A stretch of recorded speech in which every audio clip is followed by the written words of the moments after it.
Okej, den nästa 2 minuter eller 4 minuter vi vet att det upprest Jesus från Sövelion. Shalom är som man kan säga förstås ut till förra. Det får bara mer efter upprest att sälja, fokusera till. Och upprest det är en av händelserna som bryter vi alla man säger naturliga regler och det är något som man vill släppa av i uppresten. En granskink och det är något som man skulle släppa av i legal. Och jag också kanske grunden är att som vi läser om brand att det är uppresten är faktiskt om man kan säga det så till Guds fingermärke. Vi sövna. Och Paulus han skriver så där ser till i Rombranden kapitel 8 vers 4 han säger och som efter anta heiligans är vi kraft präkvavor över soner Guds vi uppreist för en dag ja. Alltså präkvavor över soner Guds vi uppreist för en dag. Det som Gud vill lyckas som så det är märkt i hans söna vi uppreistne. Flesto ateistiska, like godläsa filosofer och sövgranskar annars tar med till uppreistna vänner som är allt för ovanligt att kunna godtäcka. Jag undrar ordet skilt poänger här. De huxar om att flesta granskar det är en godtäcka att universet har uppstått ur onkon. Alltså tillver uppstått ur onkon. Det är faktiskt en större händning än uppreisten. Okej? Det är större mirakel att allt blev till än Jesus reser från dig. Det är en mening här. Men så var det ju Aron uppreisningen vill vräka inte sådana grund av söla kälter men lägger mer grund av akkurat moderna och hemspetsje och grund av nutida manglande törvande observation det är en av samfunnsbølgen som kallas ateister eller godløsninger, kritiker. Så tar oppleving av at det er ikke noe naturligt. Tar oppleving skal absolutt reast om man er råken ødel. Og jeg er ikke så bøyplene. Anthony Flusser var en godløsning, ganske en av de kjendeste godløsningene, rækende søvende, og så gjør det tryggvann av en Arnan Døye for noen andre skyene. Han sier en tjatje vi Gary Habermas som er en kristen tror han säger att jag må vittgöra en slugan spårning om ett mirakel vid en rattligare träskare forträtt om att hetta omgående hänt då detta bryter vi allt annat som händer i universum alltså så det har ju de läkare så måste vara träsker de har en träska forträtt som säger till att så säger att det här omgående hänt jag måste säga för det präck för att lukta bort så att en flu måste bruka träskna att standa motor händingen eller sövelig vad säger man kjelt om Jesus var upprisen. Bara man som är ateister han lyser ett scenario en alternativ. Alltså här säger att när familjelemmer till Jesus stjål kanske lycka och tar 3 lyckor i götterna i Jerusalem och tar tyckner och drypnar den romerska hermanon som tvärtom lyckan av massagröv. Alltså Jesus, ja. Och sen när man fann ut att lyckan var halva så kom hans ettföljare Lanius till att han upprisen. Och inte på temat så hej möjliga Jesus en tvillingabatja som där förväxlar av Jesus. Så Jesus upprisen, ja.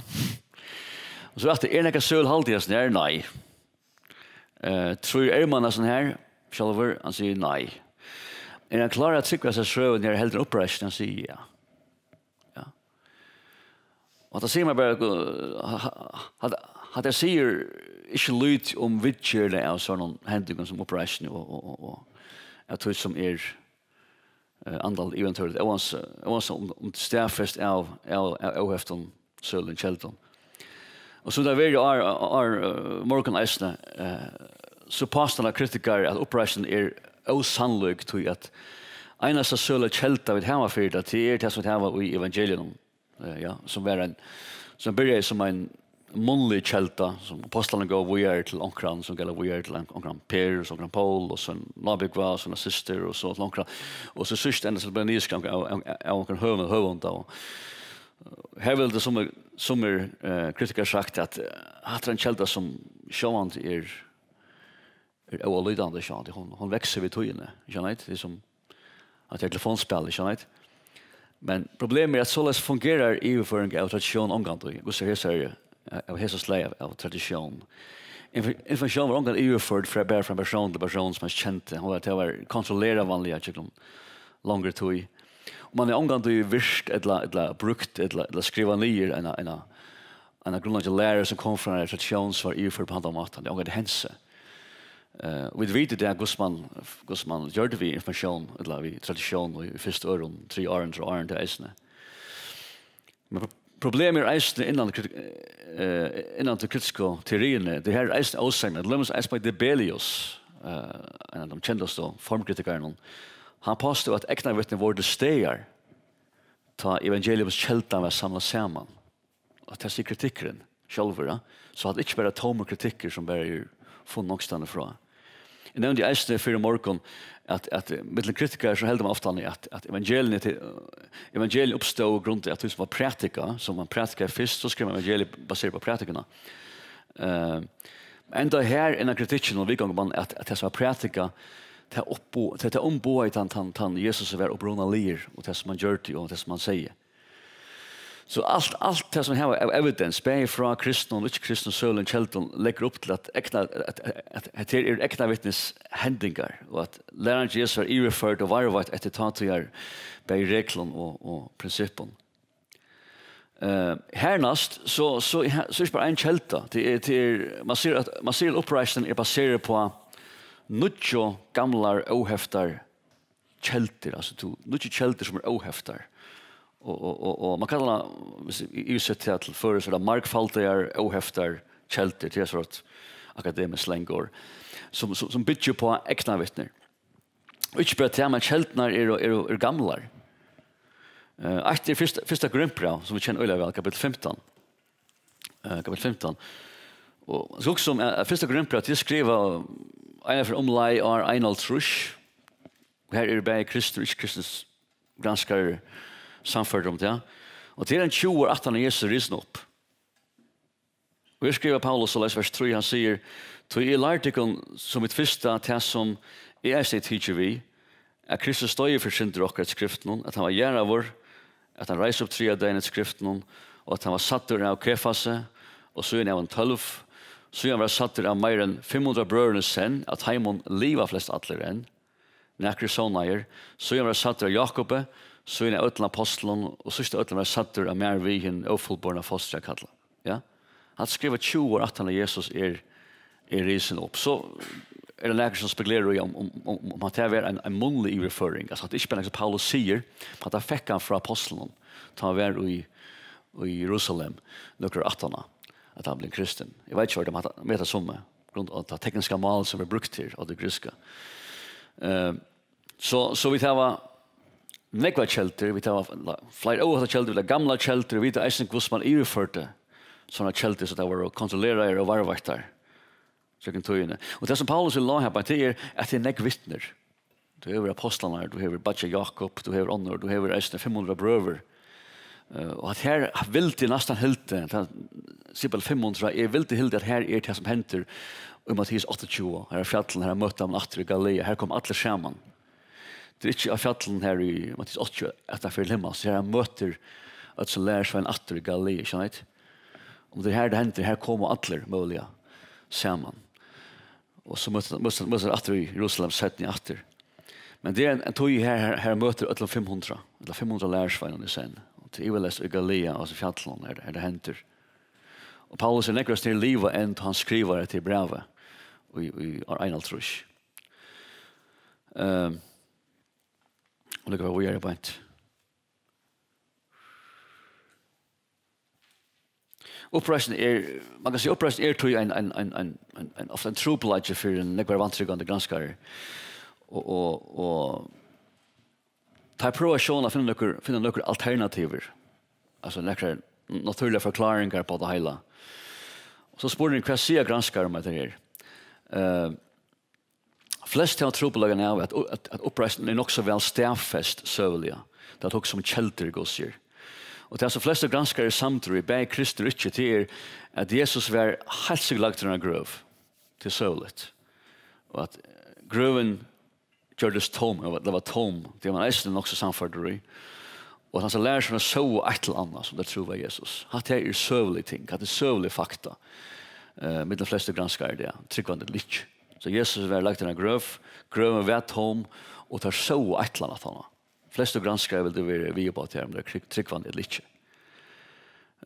Så jag får det värna och döja för det som där tro på han, låsa löv för det.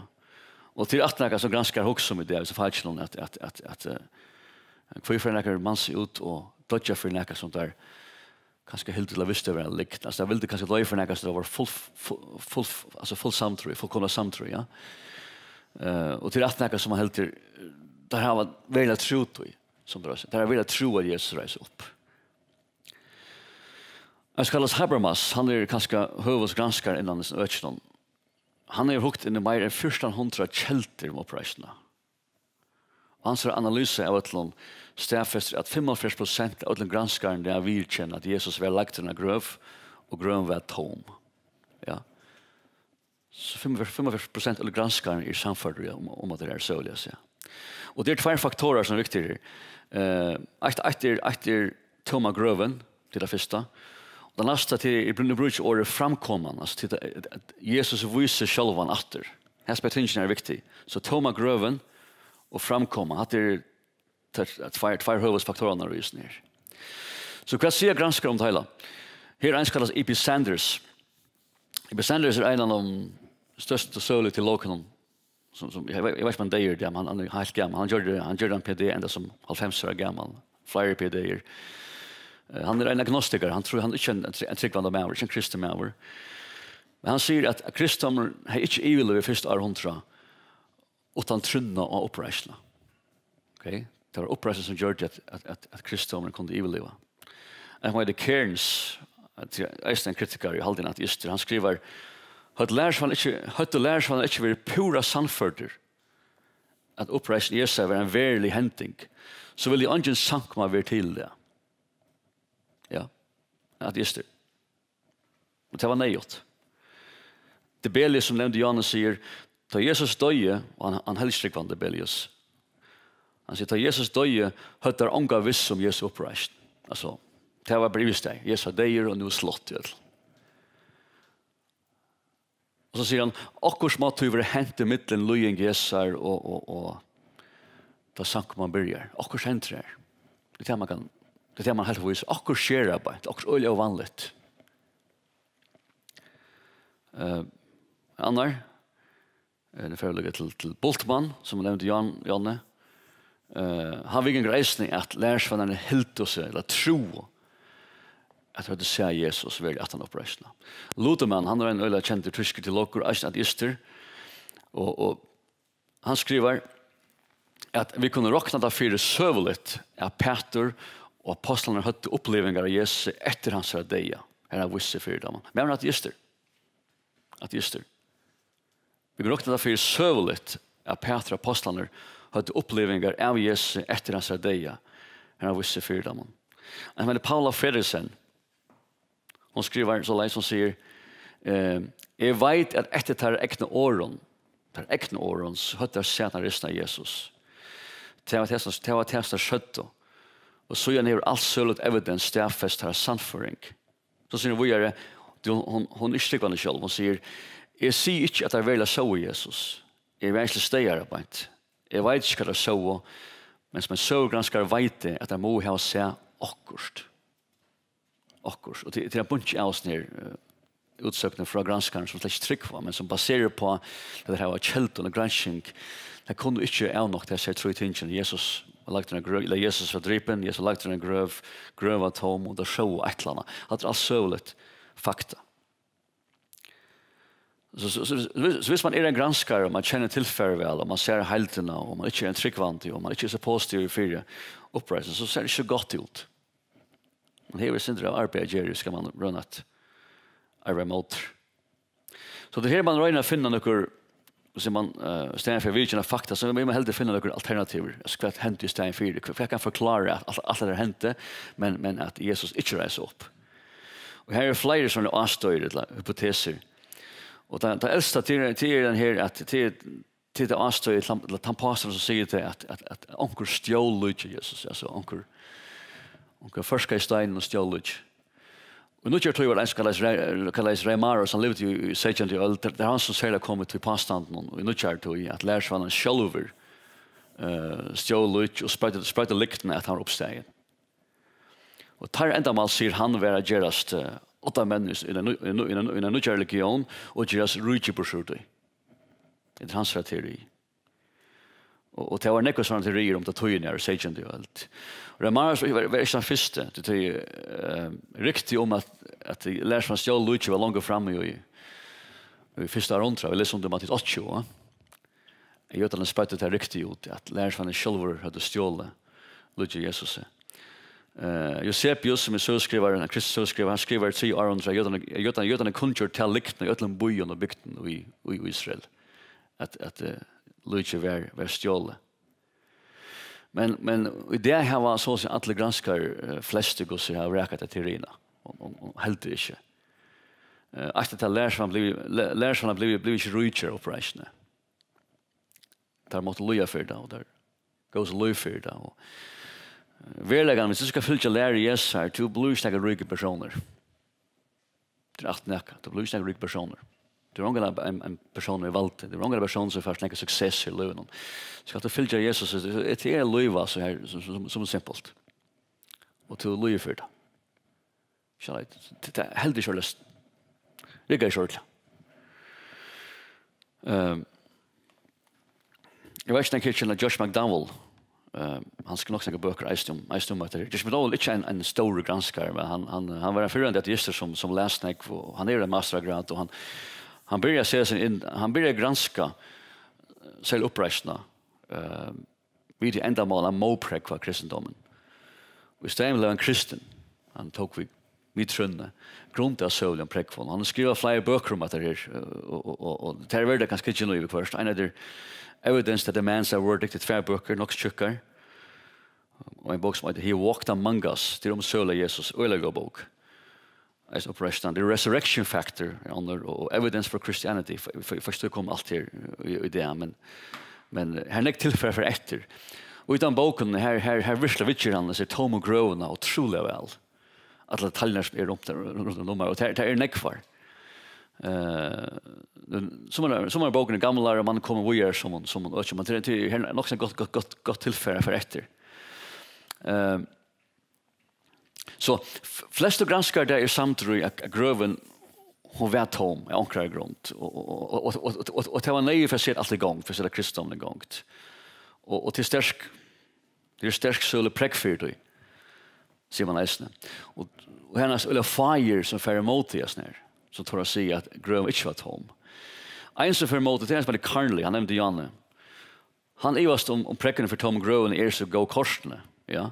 Men så jag lukta han helt till att präcken för Jesus blev satt ur 18 år. There go. Ja. Han också löja. Så präcken för Tom Gröven är inte gå äldre men präcken för Jesus blev satt ur 17. Det är rättligt starkt äldre. Och han också avvärde han har i kälten. Här är den kritiker som för ett kälten. Helt den baserar allt på såna hemsmynd och nuttojar individuella upplevelser som jag bara får allt väck. Han har i kälten men Carnley Fernaker trubbelagar här. Det första att Jesus dör is upp till sabbaten sjönat i påskhögtiden. Och Jerusalem bojen är två stickvande fotlar av falske och man ser bojen i Jerusalem i första hand bo omlai mellan 30 till 100,000 folk bo i bojen och det är sabbater ett land att det var påskhögtiden var så kan räkna vi att tala för dubblas så kanske lägga färger. Jesus helt det var det kunde vara om 1,5 miljon folk steder på någon till för näck kanske. Men bojer var stappan fulla folk och är det utanför både testan så var det näck folk på någon. Här är rätt Sanders som är nämnde Jan han i boken historical Jesus han grejer från att ta det var påskhögtiden ta blev alla romerska herren i Östland när någon så var namnen han var sänd till bojen halda värhalt det tar det anar Och det var vanligt i påskhögtiden, det är inte vanligt att det vanliga var det prästrin och tempel, garden som heje till anbördena.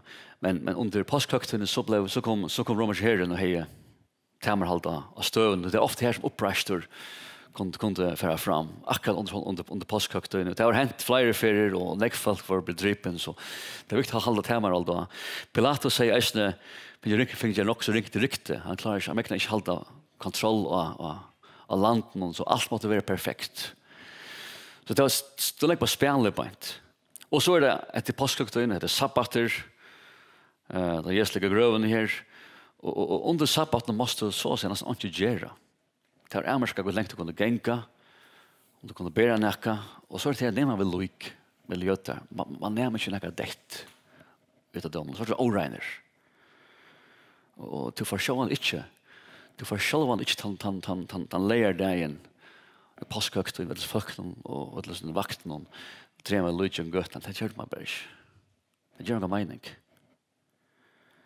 Det är så fordel högtiden, det är så mycket strängt att negativt får ofta en vecka och Arn till Jerusalem, Arn högtiden, en vecka Arn. Och det var för att trycka sig att det var ceremonier, så det var regn till ceremonierna.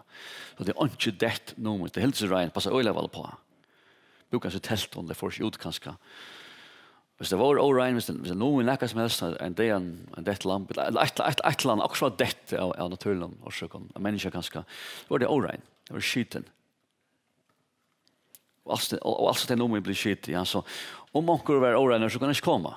Hvis det oregner under høgtiden, måtte være inne i husen, eller inne i teltene, vi løy ikke noen. Det høgtiden var det av. Det var regler, her er regler. Det var ikke tøyen, det var ikke løtene at stjæle lov og dreie gjennom gøtene.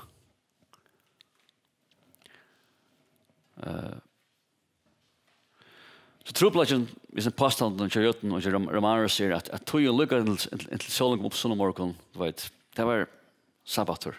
Det var nekver regler, nekver vakter, og det minste postyr, og det ble blåbær.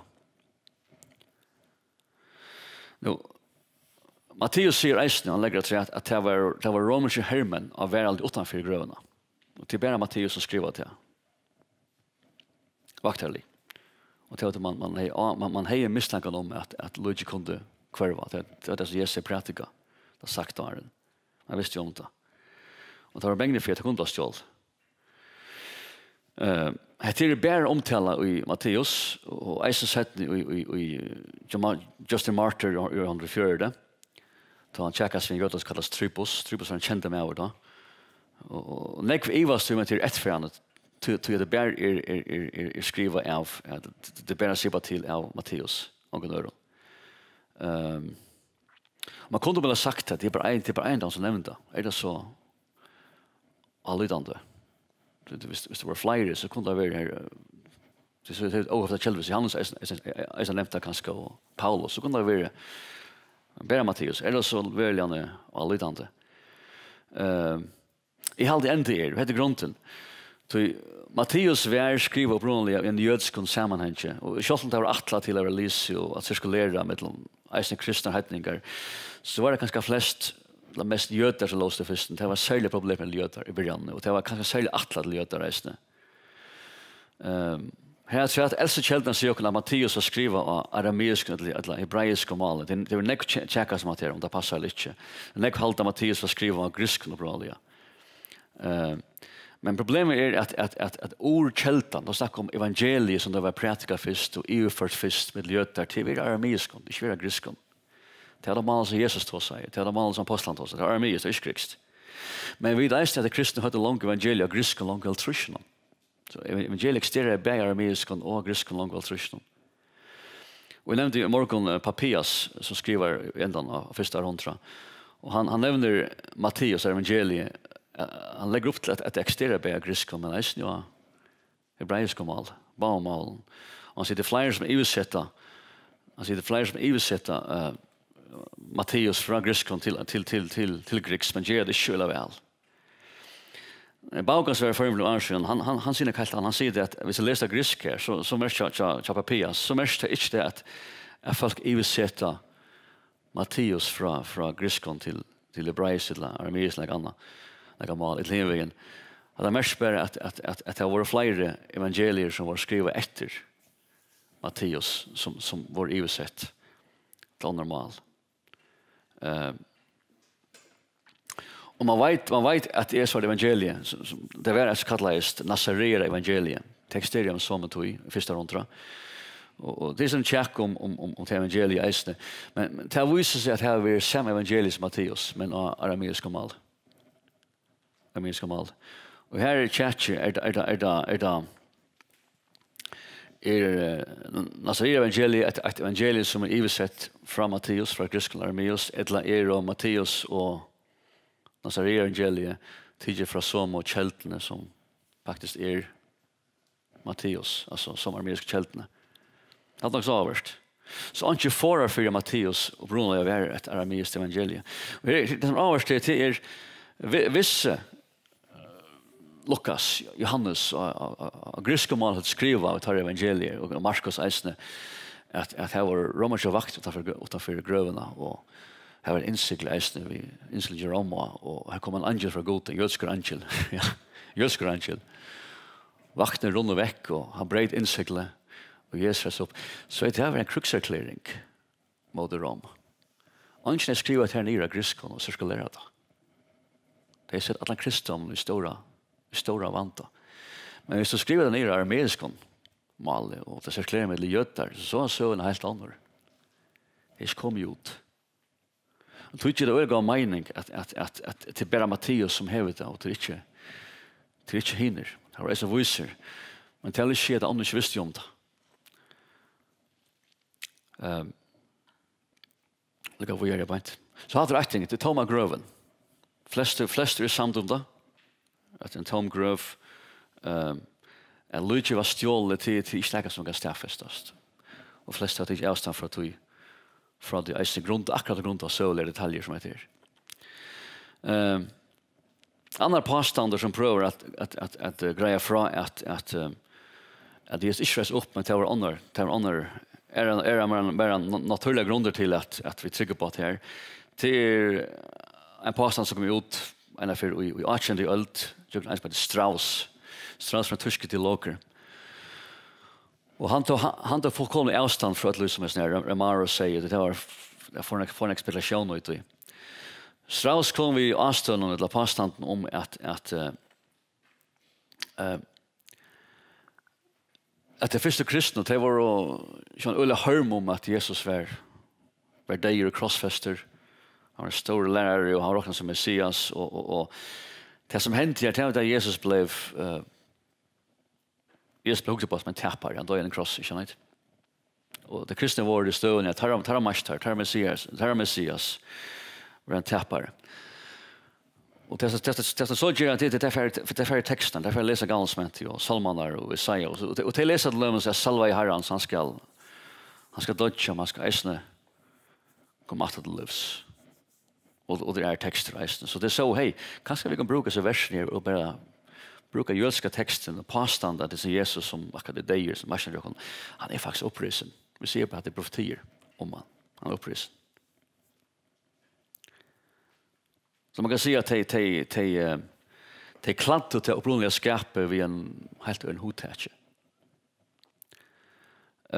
Problemet här är att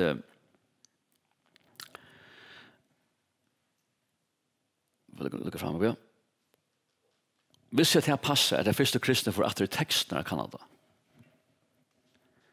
så la si at det første kristne du var lesa og du var granska og hatt jo tøytning det første kristne fra 3 til alt trist og granska så ikke det er vi atlan bibelkritikken han bygger nettopp på at det kristne ikke kan lesa og ikke kan granska det har ikke førleggen. Og tog løser kaos her, du liksom misser alt vekk, og så man spør noe natt. Tog skapte noe server om at Jesus gjør donter, og Jesus reser opp. Skjønner du?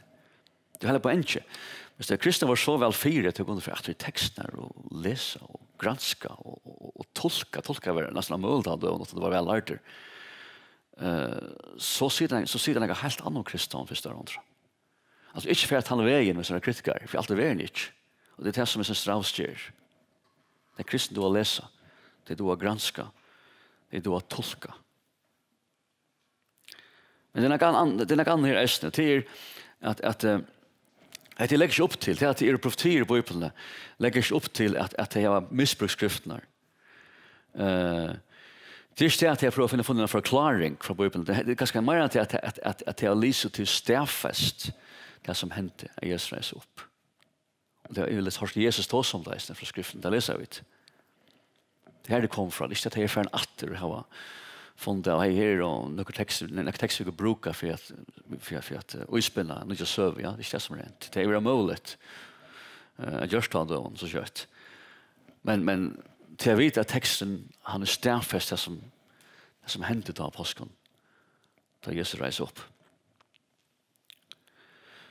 Så kritikeren hever trubbelager av grøvene, altså tom og grøvene her. Jeg kunne sagt at så vel vil det vist oppreisning at det så er det simpelt som at kom i løsning. Det er passet Jesus reisen opp, men vi tar vel løsning. Vi tykker det lykker. Man kunne enda ferie år 18 av vist da vi løsning av boksen her på. Det gjør man vanlig. Man tar fra grøvene kvar i denne boks. Man kan se med med crossfester. Og han elter da. Jeg vet ikke. Det er ikke vise at det er vi. Lydje vær vekk. Og det tror man måtte komme i pastan om at lydje var stjål. Det var ikke lyk. Erman som nevnte Jan, han tenkte støvende at Tryggven oppreisene kanskje begynne 1 år siden, eller kanskje 5 år siden etter Jesus var deir. Det er ikke som tyder på at det er. At det er etter en av spekulasjonen som ikke er halt i noe som helst. Skal man til kjeltene så ekna vittner som sier at vi så ut hent, vi var jobba, Luigi er vekk, vi så Jesus, og Luigi at han var deir, og Luigi var harve. Det måtte han ikke samforant. Jeg som ikke slipper undan her, til tøytning, til rollen av kvinnen er beint. Det er det som kommer alle grøven av fyrst, og så ikke grøven er tom. Og til å få seg bøyene videre til apostlarna. Hatt det jo kolossal tøytning. Det er også det jødiske samfunnet, og eisen det griske samfunnet, så kvinner hadde 0 vire i det samfunnet. Fullkomlig. Så Amerika kunne bli en skilsmesse, så kunne han gjøre det til for et eller annet, så skilsmesse. Det er for en salte med og skilsmesse. Kvinner hadde ikke vire. Du kan få retten. Det skulle flere kvinner til å vittne mot en av mannen. Men de hele kvinner var bort der. Man tok omgående vi vitsporene for en kvinne. Vitsporene for kvinner var fullkomne virusleser. Bemelig greker og middeljøter. Så ønsker man kona sier passer. Og hvis du fanner på at ta en vitsporene for en kvinne, og for å ta våger, så var du laters, gjør det gjølter. Det gjør det man ikke, hvis du visste at hvis du visste hva var godt for det, og for det søkene som du vil ta fram. Men første personen som kommer til grøvene til kvinner, det er det første som søker Jesus opprystene. Det er første som kommer til lærersvenn og sier han er opprystene. Og tar er skeptiker, skjønt. Jeg tykker ikke bare grunn til å søle, men det var kvinner. Ja. Det var kvinner. Og da Jesus så viser for dem om lærersvenn, så får det av vite. Forskjellig kan man si, ja. For det er vantrygg. Så hvis hendan søvann hever oppdykta ta av døven, hvis han oppdykta, så er det ikke ånga mening hvor høvendene ser på til kvinner som høves vittne for Jesu oppreist. Det er lagt deres sak. Det er lagt alt. Men det er bare en forklaring. Det hendte. Så opplevde man det. Det får fram. Onker spøyer oss nere, så kom båren kjøttet ut, det vet ikke. Men det er sånn helt annet.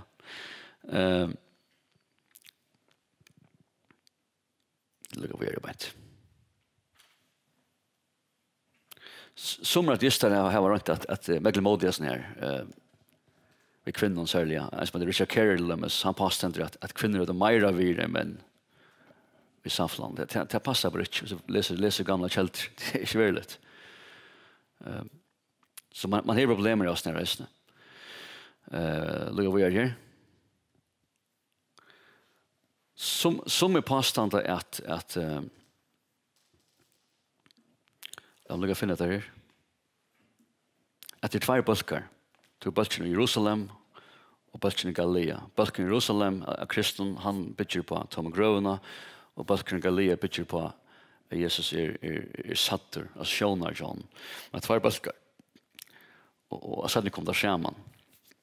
At det går så levuje ved det første serterina fram. Jeg vet ikke hva det bygger på at det er. At det er ikke halvtid sånn her. At det er en spillasjon.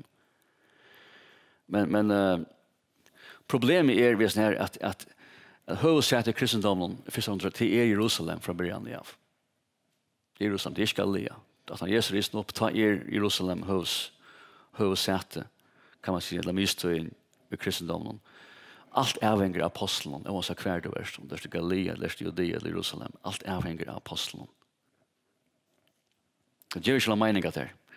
Att det bara ett döm på Gusti kommer vi lukt om sån påstående vi först. Han som heter Russell Shorto. Han skriver boken av Gospel Truth. Han är en kritisk huvudunder. Han säger nu lite på engelska, han säger no one, not the most skeptical skeptic, denies that some of Jesus' followers had an experience of him after his death. Så han i samband med det. Så jag kommer att lastas till och till framkommande till Jesus visar sig för lärsvännen. Visst det bara var en tom grov. Det är genialt. Alltså, du vet, man kan stäcka på ett. Gröven är bara tom. Ja. Men det fortsätter. Han var satt i reisene. Till trobladjen. Och vad gör man som en kritiker? Och har det tydning? Hvis det manglar ett så är det galet, ja. Hvis det bara att säga Jesus, så är Jesus upprisen. Han blir en anta. Hvis det bara tomma gröven, så var Louis bara väckt. Det är mest ju inte. Men han var bara upprisen. Louis var väck, gröven var tom, och han var satt i resten. Det var en förklaring. Han var upprisen. Ligamliga. Men hva er kritikere vet her? Det er flest av kritikere som har funnet i evne, til og med nevnte Strauss, Bultmann, Richard Carrier, Ludemann, Einat Kesemann, Bart Ehrmann. Det er flest av oss her påstand, og til høvels argument imot oss nere det, til at alle lærersvenner, alle sammen, hallusinerer av det som sjånene samståndes. Ens forklaringen på at det er å Jesus. Så det er nok så stort legalt, og hallucinering är vanligt att som kallas subjektivt. Det är något som du upplever själv. Det är inte så kollektivt upplevelse. Det är inte något som du delar spontant vid andra händer. Det är något som du upplever för dig själv och andra upplever sig. Men det här påstående faktiskt att alla skärman hade samma upplevde samma sjön. Hallucinerar av till samma sjön. Så det är en trubbelage. Till lyckan är överligt med upprest. Det händer inte. Vi ikke har 12 personer eller 20 personer som hallucinerer samma samstånd. Det er ikke mening. Jeg nevnte Carrier. Carrier er en gester som er nok så ekstremer. Han vet at det er en trobelage. Han påstender at ok, det er ikke sorry, du vet, sjån, at alle bare hallucinerer av det samme, men det er en som fortalte henne hva det skulle suttje under en sånn seanse, et eller annet året. Men det er ikke som legger opp til det i teksten. Og det gjør ikke mening helt i det jødiske sammenhengen hvordan ting var gjort helt. Ikke bare til man tar iva oss om Jesu oppreist. Det er ikke det vant av, nå kommer han, nå renner jeg bare så vi prøver at, nei, tar iva oss om det. Det tog jeg kvinner kom først da, i vitsporen, han er oppreisen. Tar iva oss. Og måte at hallucinere om noe som du iva oss, det hender ikke. Jeg nevnte Habermas Janne, som kanskje er høvels granskaren som økjennom i løtene. Han sier at en massa hallucinering er minst lykka ovanlig, eller minst lykka ovanlig hending som en opprest. Så kritikere er ferdig en ovanlig hending for å forklare en æra. Det er det som skjer i beit. Han viser reisende at lukka for langt nyere. Lukka for langt nyere, lever også ommer. Ja, så Carrier påstår at det tror at det blir en velleiter og gir hallucinering. Det er ikke noen mening. Er påstående vanlig at det hallucinerer og baserer på det grunn at det er sorg. Men Jesus det er et eller annet sammensk at det var rundt ifrån. Og det er flere sånne, du vet, argumenter for hvor det kunne hallucinere som det gjør det. Sin Habermas, han är viktigaste evne och han är kommit fram vid nykän attersfären till hallucineringsargumentet till ateisten.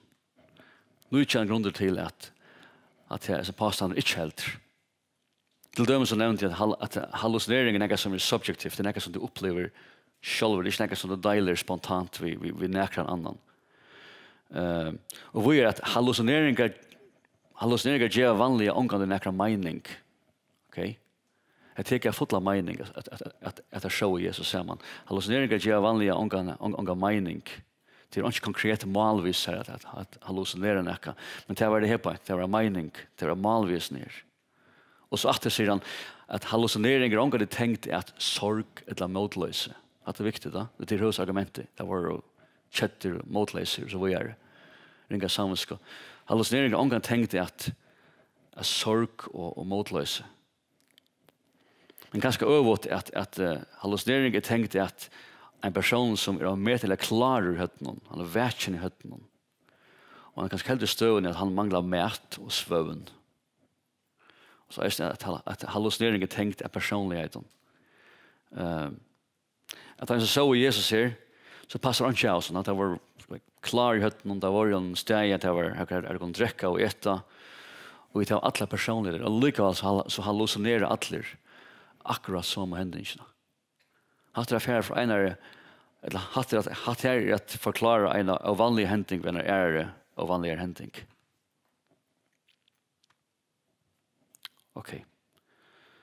Vi har mer, jag vet inte om jag ska ta mer, det blir för nek ganska. Att bara visa vad sker i chatchen, det var bara 4 punkter. Ja.